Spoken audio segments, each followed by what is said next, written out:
Tonight guys, pag-uusapan po natin is all about sa biglang tahimik ng baby.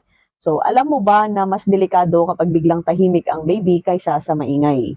So, yan guys, yung may mga anak dyan, lalo na sa mga newly mother, tsaka newly father, na first time ninyo magkaanak, dapat alamin nyo to. So, yan. Bago nyo alamin, follow Heart of Mom para sa mas marami pang tips para sa mga babies nyo. Kadalasan kapag biglang tahimik ng baby, posibleng may sinusubo siya o nilalaro na delikadong bagay. So yan, bilang magulang dapat maging mapanuri kayo, lalo na sa mga baguhan dyan, dapat mapanuri kayo sa mga anak ninyo. Ugaliing silipin agad ang baby kapag tahimik siya, lalo na kapag tinatawag mo. Diba, tinatawag mo siya, tapos may ginagawa ka. Kasi ngayon, hindi na uso yung may yaya eh, dahil ang hirap ng maghanap ng yaya ngayon, sa panahon ngayon. Lalo na, iba na yung henerasyon ngayon eh, hindi na rin tumutulong yung magulang.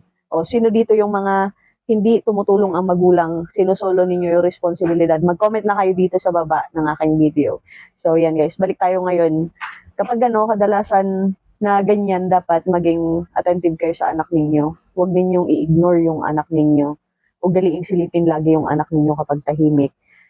Tapos, tanggalin ang maliliit na bagay sa paligid niya ng mga laruan. Di ba mahilig kayo bumili ng mga laruan na kumakalat-kalat lang dyan, tapos maliit lang. Tanggalin nyo yun kasi minsan yan yung rason kung bakit nadidisgrasya yung bata, nalulunok. Kadalasan kasi sa mga emergency situation, kasi ako nagtatrabaho sa hospital, gumraduate po ako nursing, tsaka EMT.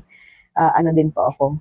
EMT din po ako, Emergency Medical Technician. So yan, ang kadalasan gawin natin, siguraduhin nating ligtas ang kanyang nilalaruan. Tanggalin ninyo yung maliliit na bagay. Hindi talaga safe yan sa bata. Yan yung kadalasan na nagkukos ng disgrasya sa mga anak natin. Yung mga maliliit na laruan, maliliit na bagay. Yan. Tandaan, mas mabuti ang maagapan kaysa magsisi ka sa huli. So yan guys.